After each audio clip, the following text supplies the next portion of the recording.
Thank you very much, David. Right, my name is Kevin Corley. I'm a specialist vet in equine internal medicine and critical care, and I'd like to talk today a bit about some of the issues I see in the horse industry and some of the technology we can use to address that, some of which we've produced, some of which other people are producing.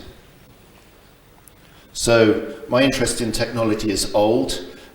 This is a younger, handsomer version of me back in the year 2000 when I was doing my residency in the States, and I was one of the first people to adopt lithium dilution cardiac output monitoring for foals.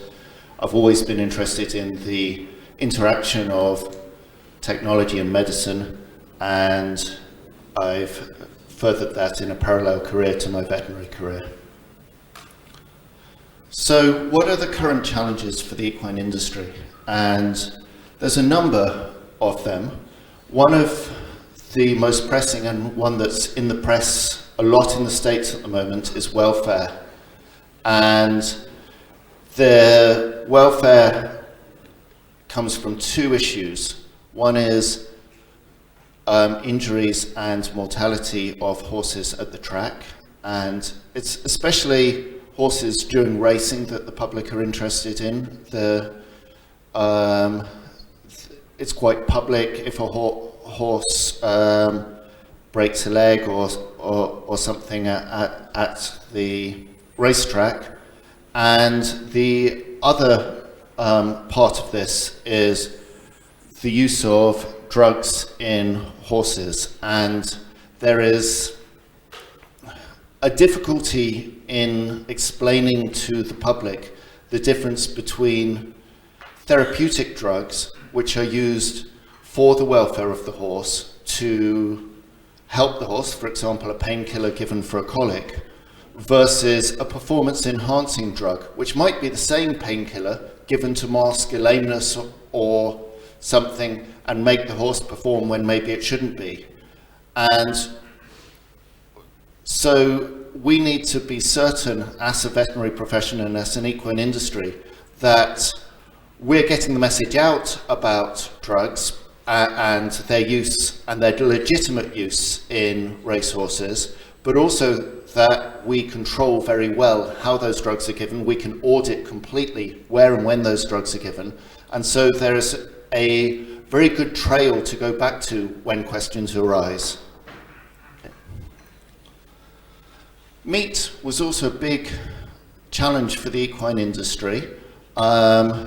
It is slightly died in the headlines, but it feeds back into both similar issues. It's not only the presence of horse meat in packages sold as beef, but it's also that then drugs that we use in horses can get into that human food chain. And phenylbutazone was the drug that got a lot of attention, but there are other drugs which are Annex 4 drugs which are not allowed in animals for human consumption, such as metronidazole, and we need a good audit trail for the use of those drugs. So not only do we need to skip back one, please. Not only do we need to know which drugs have gone in, but we need to identify which horses are going into the food chain, and we need very good identification of horses. Okay. The next challenge for our industry, and of course one that I'm very interested in as a specialist in internal medicine, is disease. And very recently, back in February, there was a flu outbreak in the UK which interrupted racing for several days. There's constant cases of equine herpes virus 1 popping up in various jurisdictions, quite a few in the States recently. The neurologic form of equine herpes virus 1 is pretty important, can cause quite a lot of disease and death to horses. And then there are some exotic diseases which are knocking at our doorway, and we've got to remember that second to humans, horses are the animals that travel the most in the world. There's huge global trade in horses, there's huge global movement of horses, and that makes us particularly vulnerable to transmission of diseases between different countries. So one example is African horse sickness, and this slightly alarmist headline here, 9 out of 10 Britain's horses could die if it reaches the UK. It's not that far off. Our horses are naive, and it is a very serious disease of horses. And here at the bottom we have equine infectious anemia. Again, it's not in the UK currently. It is in parts of Europe. It's been in Spain, Italy, Israel. It's also in the United States. And again, the transport of horses means we need to be vigilant for it, and we need to watch out. Just going back to flu for a second, we tend to dismiss flu. We've got a relatively well vaccinated herd. We tend to think of flu as a mild transient disease that disappears. And there was quite a few commentators when there was flu in the UK saying, it's just a cold, it's just a virus. Why are we making such a fuss about this? If we go to the next slide, this is a foal that presented to me last week, beginning of last week. Those of you who keep horses can see that this foal is breathing very fast and with quite a bit of difficulty because its lungs are stiff. It's an 8-day-old foal in presentation, and it has flu. And this foal ultimately did not make it. Flu kills foals, and in the Australian outbreak in 2007, there were a number of foals affected. It was a naive population, and and quite a few foals died. We haven't really seen foals dying in Europe until this year. And this current strain of flu that's going through that caused the disruption to racing in the UK is now killing a small percentage of foals, but it is killing some foals, including this one. So not only is it an inconvenience, it's also something that profoundly affects welfare of horses. Okay. So obviously for disease, there's 3 things we want to do. We want to detect it early. We want to detect early so that we can treat and separate animals which are diseased so that they don't spread the disease. We need really good traceability because, and we'll come back to this, if you have an animal that's affected, we need to know where it's been, who's it been in contact with, very quickly. The quicker we can get that information, the better we can limit the spread. And lastly, we need to think about prevention, and one of the facets of prevention is vaccination. So we'll look at some of those in more detail. So this is released this month from the New York State Agriculture and Markets, and it is biosecurity tips for horse shows. And one of the main things we do as a basic way to try and monitor for disease is temperature. And here is some advice on temperature for horses, for people attending shows in New York, how to monitor the temperature in their own horse. Okay? The main way we've been measuring temperature up to date is rectal temperature. The advantage is that it's simple. You can buy thermometers at the chemist. They're about 10 euros.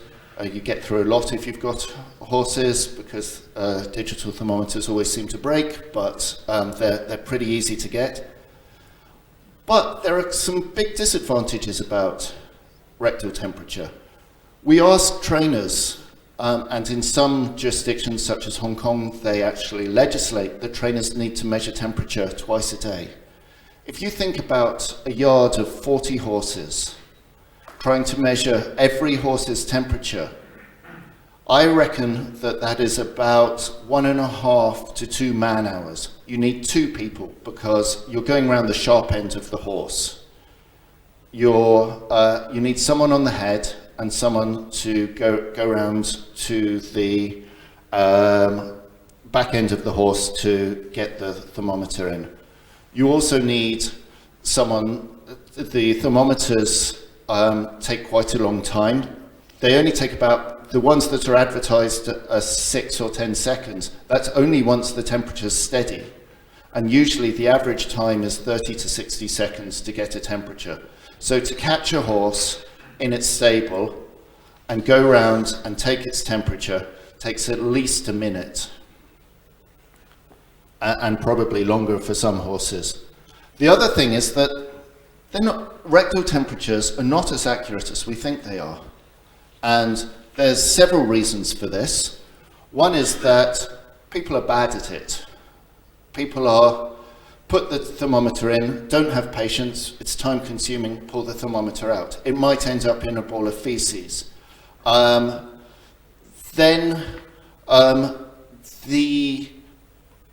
We have a normal range for horses, but it's actually not correct, as this paper from March this year shows.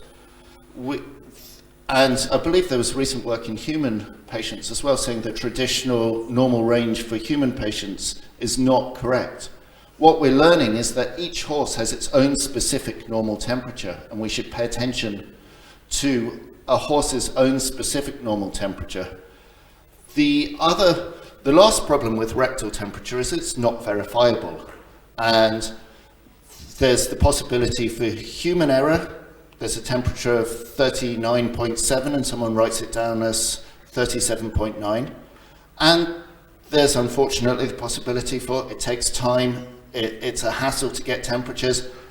You're sent round to get a yard full of temperatures. You just write down 37.1, 37.2 for the difficult horses because it's difficult to get them. It's dangerous to get the temperatures, and that's human nature. It's worse with foals. Foals are even more difficult to get temperatures from, and a number of studs which are monitoring for rhodococcus and things try and get their staff to take temperatures from foals, and it doesn't happen. So next slide then. We've developed an app which works off new microchips. These microchips are the Biotherm or Temp scan microchips, which are produced by Dester and Fearing, part of the Antelic group. And they, as well as giving the identity of the horse, have a thermistor in them and give the temperature. So next slide. So in this app, we have identity of the horse from the microchip. We have secure sharing of notes in amongst the farm, records and observations, but we also have a complete record of temperatures. These temperatures, we not only graph or list the temperature so that you can see the individual temperature for that horse, but also we list the highest temperature in the last 7 days, and we list the baseline morning and evening temperatures for that individual horse, so that the temperature you're getting can be compared to data for that individual horse. This is very quick to get the temperature. Take a scan of a chip, it's very quick, and it gets recorded automatically. So for a farm, it gets automatically synced to the owner's phone, so they can see the temperature of every single horse. They can see who did the scan. They can see where they did the scan. They can see when they did the scan. They can also get it can also be used by authorities because it's verifiable. It's quick, it's easy. Horse in isolation, you don't have to go around the dirty end and try and take a rectal temperature with a horse with diarrhea. And it's verifiable. the scanner transmits the temperature to the phone, and the phone puts it in the database. There's no human transcription of the temperature. So we also get the location, and when we're talking about disease control, traceability is extremely important, but also this is very useful for individual farms. There's lots of farms which move horses between fields pretty often, and if you scan a horse when it enters a new field, you've got a record of the horse entering that field. You know which field the horse is in. If you also, and some of our users have used our first version in this way, you send someone to look at a horse and tell them they have to scan it, you know exactly that they've actually gone and looked at that horse because it's verifiable. It's not, you can't say you've gone to a far-flung field of the farm and looked at it when you haven't, because there's a verifiable step there. Lastly, unfortunately, with the difficulty of employing people on studs and yards, recognition of horses is not what it used to be. We used to have old retainers in every stud and farm who knew every horse, and you say, go and give, Old Blossom a sachet of Butte. They'll go to the field, they'll know exactly which of the chestnut mares is Old Blossom, and they'll give the drug. Nowadays, we have transient staff in our studs. We often have language barriers in our studs, and at least it can be verified which horse has received which drug with our technology. The other thing that we're exploring with a number of animal charities, seeing my lovely horse rescue there, is this is another way of keeping an eye on horses which have been rehomed. This works with a number of different scanners, and one of the scanners is 45 sterling, and ask your clients, ask your members who have taken a horse on loan to scan the horse. You know exactly where it is. You keep track of your horse stock automatically through the app. Put in a temperature chip, and you know some basic health information about that horse in the location, in a remote location, without having to go and visit every single horse. This is going back to traceability. This is 2007 Australia, and this is showing how quickly that spread. So it started in Sydney in an isolation facility, went to a horse show in East Maitland, and then spread like wildfire.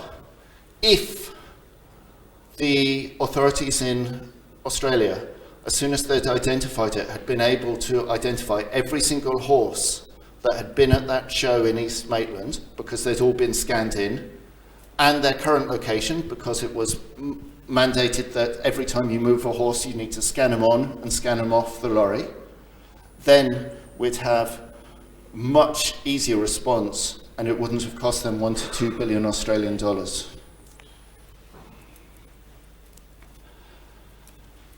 In the disease prevention field, we've also done some other apps. This is an app we produced for the Horse Race Betting Levy Board and National Trainers Federation, and I'm just showing the pictures from the flu part of the app. This lists a variety of diseases and gives people information on identification and prevention, and for racehorses, the rules around racing, whether it's notifiable, etc. This is something we produced as a service for them. They've advertised it themselves, and they have almost 10,000 users of the app to date. So the last strand of disease I talked about is vaccination. And this actually begins to tie in with the first two strands as well. So for welfare meat, we need welfare disease and meat, we need to know which horse it is, and we need some information about what it's received. So actually, knowing which horses have received which drugs is important for fair competition, but it's also important for welfare of animals during competition. And itchy trigger finger there. One forward from there, please. This drug here is Osphos, which is a drug which is used for bone repair in horses, and is the drug that in Santa Anita has been implicated as a possible cause of the increased horse injuries in the last year. So what we'd like to know is exactly which horses that's gone into and when. And the company would be very supportive in that as well, because their instructions are don't give it to horses less than 3.5 years old. So it would be in their benefit if it's not misused, because if it's continually misused, then they may not get to continue to sell it. For vaccination, we have an issue, and where vaccination currently relies on a signature on a piece of paper, and a handwritten date, a handwritten lot number, and a handwritten signature on a piece of paper. For meat, we want to know exactly which drugs have gone into the animal to see if it's suitable for processing for human consumption or not. And all of these rely on accurately, you really, I think I might fire you in a second. You need one more press.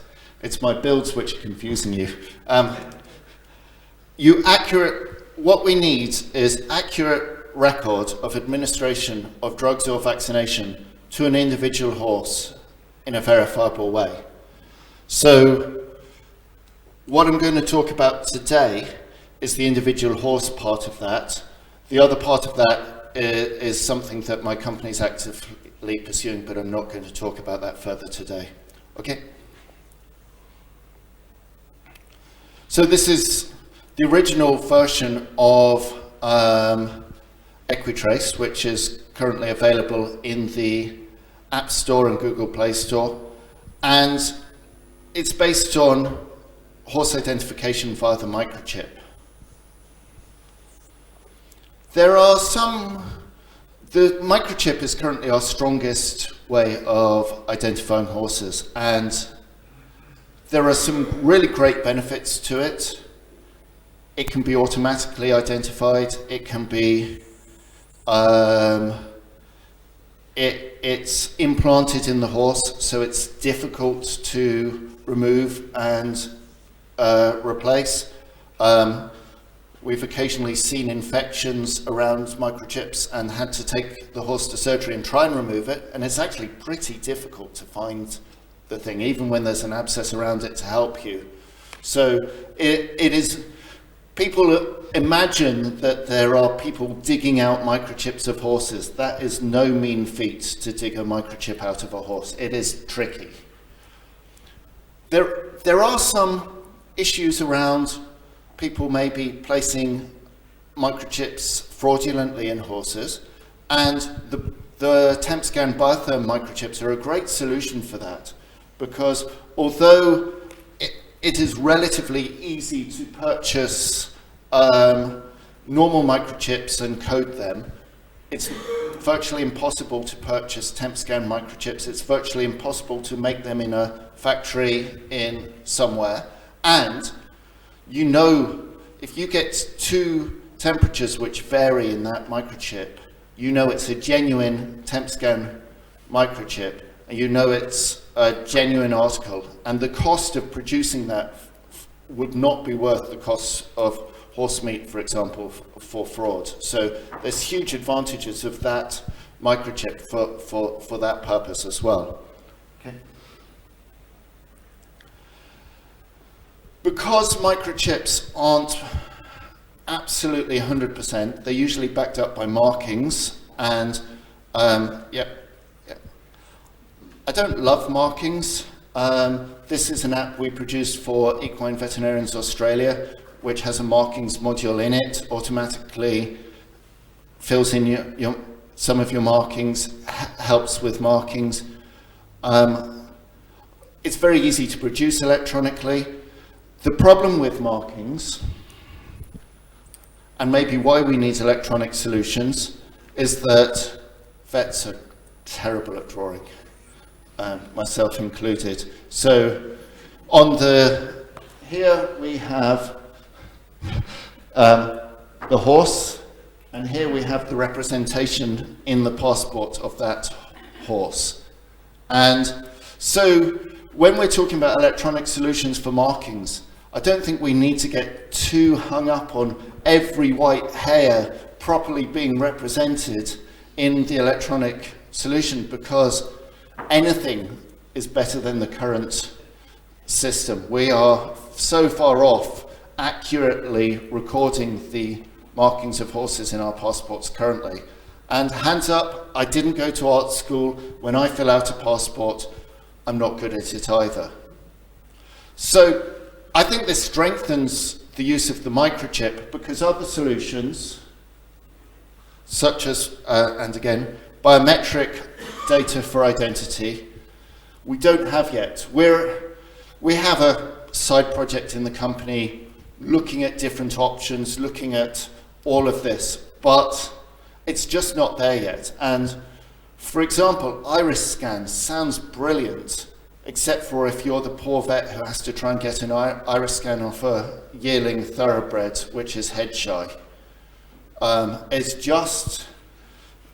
It just doesn't fit the nature of the beast. You can tell a human to look into a camera and get an iris scan. Trying to get these things from horses is just not possible. There are other things you can look at. Skip that one, please. Okay, we'll just go back. Yeah, perfect, and then we'll go. There are other things we can look at, like things I'm interested in are trying to recreate Face ID for horses, look at the 3D topometry of the horse, the physiognomy of the horse, try and model the horse with both white marks and 3D, but it changes with time. It's harder. Horses are more uniform than humans, and we're not there yet with technology. We will be, but at the moment we're left with a humble microchip. The last thing about the microchip is there's 20 years worth of horses with microchips in them, and any solution we have, even if we develop a fantastic microchip that replaces them today, is not going to be retrofitted to 20 years of horses. So we have to work with current technology today, and that's why we're working with the microchip at the moment. Skip this one. On drugs, the other aspect we're doing in my company is giving vets advice. And so this app, Equine Drugs, has been available since 2010. We've got over 6,000 users worldwide. And if you press the button, it lists over 700 drugs, gives people information, allows them to calculate out the dose,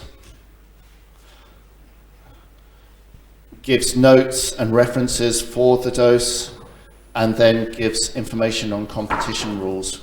And it's updated monthly with information.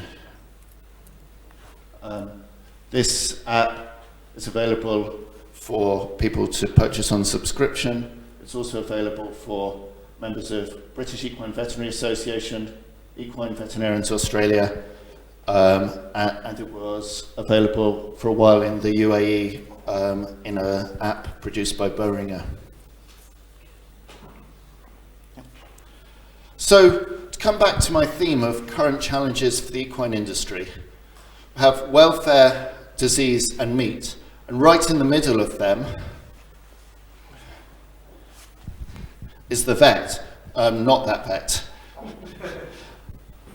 But together with the vet, in order to enhance this, we need data. And in order to gather data, we need technology. So what we're looking at is ways of providing technology to vets to gather data to enhance the welfare of horses. One thing I'll say about this connection of vet data and technology is over 10 years of producing apps for vets, I've learned it's maybe not a natural marriage. Vets learning to design UI UX for vets is maybe different from learning for other people, and there's lots of tricks we've had to learn to help my more Luddite colleagues adopt technology. Thank you very much.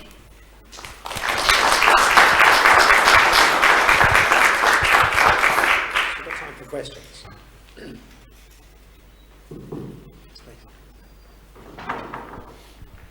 Rescue charity. Hi, Sean Harrington from My Lovely Horse Rescue. Just the foal that died from the flu, was the mare vaccinated, and when had she had her last vaccination? She was in race training with a very well-known trainer until 2016. I assume she was vaccinated during that entire period. Till the end of 2016, she was in race training. I don't have information after that, but I assume that there was a lapse in vaccination. Just on the chips, for the for doing the temps and stuff, because sometimes we'd have about 40 temps a day, like Yep. 40 in the morning, 40 in the evening. So would these chips, obviously the chips that are already in the horses have to stay. Yep. Can you put a new chip in, and could that be registered as the horse then? Yes, Can. and yes. Okay. We have clients who've double chipped their horses. They've generally put the biothermo chip in the right-hand side of the neck. The app can tell the difference between the two chips. We allow up to 3 chips currently in our database per horse because surprising number, we have Goffs as a client, for example, that they use our app to identify horses coming through. And a surprising number of horses are double chipped already when they hit the sales ring. Maybe 1 or 2% are already double chipped, so we allow up to 3 chips in our database per horse. And what is the approximate cost of the chips? The chips themselves are a similar price to normal chips. Okay, I can come and talk to you about specific pricing afterwards. Hi. Yep. Sorry, it's the My Lovely Horse show, show, and then we'll come to you. Yeah, go ahead. Hi, Emma from My Lovely Horse. Just in relation to you saying know your own animals' temperatures, in relation to these microchips, let's say I have a foal and it's not microchipped until it's 30 days old. Yep. Can I manually input what their temperature has been before the microchip goes in, so it's on the database? Or is it just from the day? It's from the chip currently, because that's the verifiable data. We are always listening to customers and changing the app to include other features that customers like. So there's always possibilities to update for allow. We'd probably, if we were entering manual data, we'd probably put it in a different part, or at least start. So because 2 things: one, rectal temperature and biotherm microchip temperature are not always identical. the biotherm microchips are completely internally consistent. So if you know the normal temperature for that animal with the biotherm chip, you can detect even small fevers. But because rectal temperature is not 100% accurate either, they usually within a degree of each other, almost always within a degree of each other, but they're not always identical because they're measuring temperature in two different parts of the body. Just a few questions on the EquiTrace. Yeah, can you hear it right now? So, do you supply a specific type of RFID reader for your chip? Sorry, just go again? For the EquiTrace temperature chip? Yes. Is it a specific type of RFID reader that has to be used for a temperature chip? There are 4 different RFID readers that currently work with our app and the temperature chips. They vary in price from 45 sterling, so about €50, to around €450.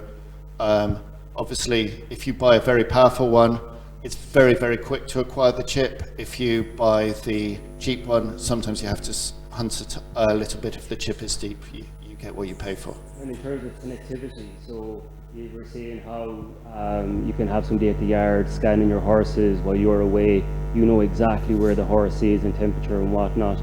Yeah. How is that data transmitted? So it's encrypted on the phone, transmitted to our database, encrypted, and then is shared with authorized users on the farm to their phones. So is there is it a link between the RFID reader, like via Bluetooth to your personal phone? Correct. And into a cloud? Correct. And just exactly for the chip, how is the chip powered and what's the lifespan So of the chip? they're passive chips, like the normal RFID chips. Sorry, the question was how is the chip powered? These chips, and they're produced by a commercial manufacturer in the States. They are passive. Their lifespan is the lifespan of the horse. They're actually made from the same materials as the current chip, in the same casing as the current chip, by the same manufacturer, I think largely in the same factories. So there's very little difference from the current chip. They're 1 millimeter longer, they're the same diameter, and they're passive. It might be a silly question, but how does it actually, gather the temperature information? The temperature is patented technology. I'm sure you and I can look up the patent at some point, but it's patented technology. And I believe, why it's interesting for fraud is it took them a long while to develop. It's not something anyone could make in their back garden. And just one final question on that, if you know, is there like a range of tolerance? So because spent a lot of time taking temperatures on horses, and when you actually read a lot of those temperature thermometers that you buy in the pharmacy, the range of tolerance or the how off it can be as much as 2 degrees here and there. Sure. So the question was about the range of accuracy of the chips. The chips, I believe, are plus or minus 0.1 degree. But that's actually, the horse's temperature varies more than that. That's why we give morning and evening temperatures, because there is a diurnal variation in the temperature of the horse. And that's why we graph it. We give baseline morning and evening temperatures and average temperature and highest temperature in the last 7 days to give you the most possible information about the temperature, because it's too simplistic to think this horse has a normal temperature of, say, 37.3, 38.0. It's not actually the way biology works. And so that's why I think a graph that gives you that information for the individual horse. Some horses will vary more than others, and you can take that into account when interpreting the temperature of the horse. We are gathering data, and we will produce alerts in a future version based on individual horse variation. So if the horse varies very little, you'll get an alert at a lower threshold than a horse that varies more. Just one more final question. So you're putting the chip in the neck where the normal RFID chip goes. Correct. And we have found that by taking rectal temperatures, it's not often indicative of like a real core temperature of the horse. Have you tried testing the chip in different locations? And if you have you found a variance in temperature out those locations? Again, the chip isn't my technology. There has been research done in France, and I can share that research with you after this. There's a paper just about to be published, which I've seen the in-press version of, and there is information on that. What you want for a biological test like that is internal consistency. It actually wouldn't matter if, and that isn't the case for these chips, but say you had a chip or a temperature reading thing that always said 20, that as long as it's consistently 20 for that horse when it's well, and as soon as it has a fever it's 21, that's useful biological information. You want, the most important thing about any biological measurement is that it's consistent and that clinical changes in the animal are reflected by changes in the reading, and these chips 100% give that. Thank you very much. Is there a calibration that can be done as well? So you do manual checks? We could do that electronically, a calibration, but it's actually unnecessary because, as I say, they're internally consistent for the individual horse. As long as you are, and that's what you should be doing anyway, as long as you're comparing data from the individual horse to that horse, you know where you are. Thank you very much. It's been very good. I'm a consultant pediatrician. There's a lot of similar information we've been doing for children. You know, for example, 2 per 1,000 children die unexpectedly, so-called cot deaths. There have been a lot of research to see what are the reasons and what can predict cot death. One of the most important things is we also did temperature in babies, regular temperature. Parents were asked to do and they kept record. We asked parents to weigh the babies every day after breastfeeding, every day. And those babies who do not put on weight in the expected way were at risk of dying. So weighing is another biomarker you might be interested in. And the same chip can actually record it, and if a horse or baby is not gaining weight correctly or certainly losing weight 2 days in a row, something is brewing. Thank you very much. Thank you. We have had a request from one of our studs to add weight, and we are currently researching Bluetooth connected weigh scales to see if we can do it automatically. There is, for some of our customers, a price issue with weigh scales that will limit their use, unfortunately, but I am a great believer in weighing animals as well. Are there any more? Why is it everywhere? Why? Sorry? Why isn't this everywhere? Why isn't a country like say Hong Kong put this in all their horses? What? Watch this space. What sort of predictive models will create out of this, and how will we train the future veterinary professionals to be able to predict when disease happens before it happens, and instilling confidence into owners that we're actually making valid predictions, that obviously they never see the sickness? It'd be fantastic for the rescue charities, wouldn't it? So on the last slide, you saw the word data, and that's very important to us. At the moment, we are collecting anonymized data on this, so automatically, if the person opts in, we are getting the the temperature of the horse, the signalment of the horse, a one-way encrypted version of its ID, so we have no idea who the horse is, but we know if multiple measurements are made on the same individual horse. The longitude to 0 decimal places, the latitude to 0 decimal places, so we know the horse is in an area kind of twice the size of the state of Delaware. We've no idea which individual farm it's on, but we know a vague geographic area of the globe that it's in, and we know the local temperature conditions from a open weather temperature site. So we are collecting big data on this as the app goes out, if our users opt in. Hi, Andy Ho from Kansas. We're an individual animal recognition artificial intelligence company. Yep. You mentioned about facial recognition in horses. I was just curious about where you see that technology going. How would you use it? What behaviours would you monitor if you did have it? I think it would have to be pretty robust.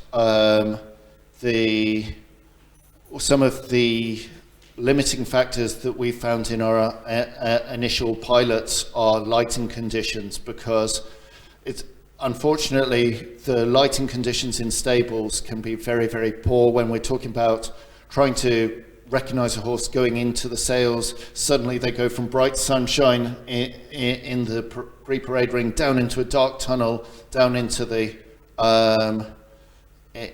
sales ring. At what point do you try and grab them? It can be varied. So it would be great to be able to 100% reliably recognize horses throughout their life via something that's remote and just, but the limitations we've looked at so far are cost. Like, do you have multiple cameras on every gate in your farm to identify when they go through the gate, and on every back of every lorry you have, etc. It would be very exciting if we could do it off cheap technology like a smartphone, but at the moment it's too limited to get there yet. Maybe you'll tell us differently. Hope so in the future. Any other questions?